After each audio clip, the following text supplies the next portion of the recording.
ನಮಗೆ ಗೊತ್ತಿದೆಯಾ, ವಿಶ್ವದ ಅತ್ಯಂತ ಪ್ರಾಚೀನ ನಾಗರಿಕತೆಯೊಂದು ಭಾರತದಲ್ಲೇ ಬೆಳೆದು ಸಮೃದ್ಧ ಶ್ರೀಮಂತ ಇತಿಹಾಸವನ್ನ ನಿರ್ಮಿಸಿತು.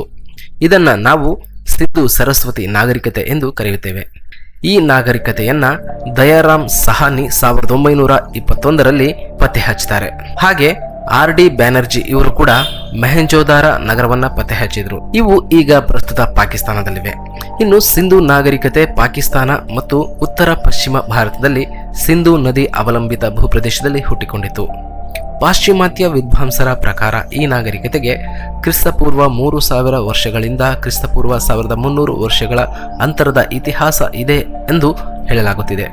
ಇನ್ನು ಭಾರತೀಯ ಪೌರಾಣಿಕ ಗ್ರಂಥಗಳ ಆಧಾರದ ಮೇಲೆ ನೋಡುವುದಾದರೆ ಈ ನಾಗರಿಕತೆಗೆ ಸುಮಾರು 10,000 ವರ್ಷಗಳ ಇತಿಹಾಸ ಇದೆ ಎಂದು ಹೇಳಲಾಗಿದೆ. ಆದಾಗಿಯೂ ಕೂಡ ಅನೇಕ ದ್ವಂದ್ವ ನಿರ್ಧಾರದ ಆಧಾರದ ಮೇಲೆ ಪುಸ್ತಕಗಳಲ್ಲಿ ಮೆಸೊಪೊಟೇಮಿಯಾ ಜಗತ್ತಿನ ಪ್ರಥಮ ನಾಗರಿಕತೆ, ಈಜಿಪ್ಟ್ 2ನೇ ನಾಗರಿಕತೆ ಮತ್ತು 3ನೇಯದಾಗಿ ಸಿಂಧು ನಾಗರಿಕತೆ, ನಂತರದಲ್ಲಿ ಚೈನಾ, ಹೀಗೆ ಹಲವು ನಾಗರಿಕತೆಗಳನ್ನು ಹೆಸರಿಸಲಾಗಿದೆ.